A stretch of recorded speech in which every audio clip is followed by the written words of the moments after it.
Hi, my name is Mac Pherson. I am a sculptor and a social and environmental activist. And at the moment I'm working with an amazing organization called Fynbos Life. And I'm standing here in one of the 7 Fynbos Life gardens, circle gardens. These gardens are about establishing original Fynbos biomes. Now Fynbos is the plant kingdom and animal kingdom that we live in the Cape Peninsula. And it's a very small and very highly diverse and unique floral kingdom. The wing of the organization that I'm unfolding so that we can take off is called the Kuru Fynbos. And Kuru is one of the original languages of South Africa, meaning creation. And Fynbos, as I said, is the name of the plant kingdom in which we live. And my role is to create sculptures within these exquisite gardens that the Fynbos Life team create of the local fauna that are struggling because of the urbanization of Cape Town City and the peninsula.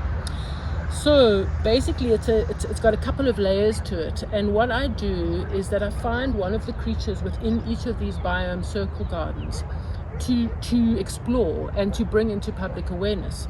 And then with a group of people that I invite in to learn with me, we explore the animal, the environment in which they're living, the issues in which they're facing in our urban city, and then create a representation of that animal.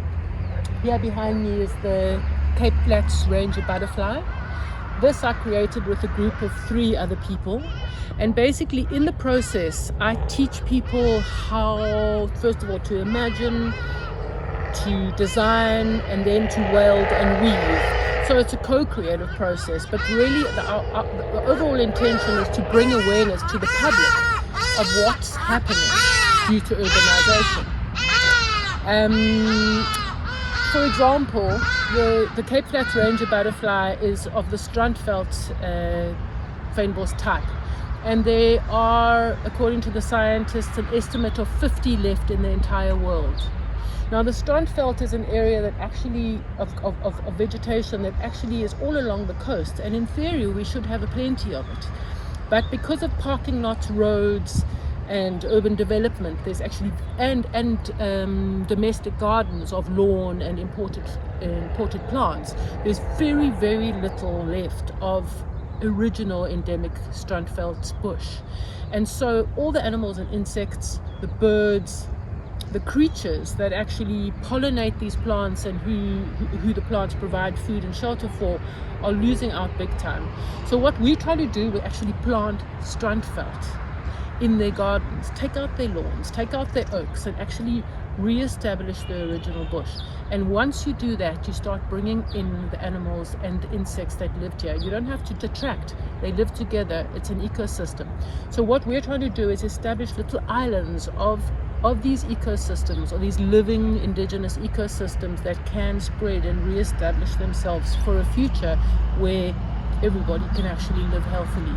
But simultaneously what's happening is that as we take people through the process of creativity to create a sculpture, we also are building creative confidence. And if us as individual humans realize how much potential we have and how creative we are and how powerful we are with these opposing hands of ours, we realize what effect we have on the environment.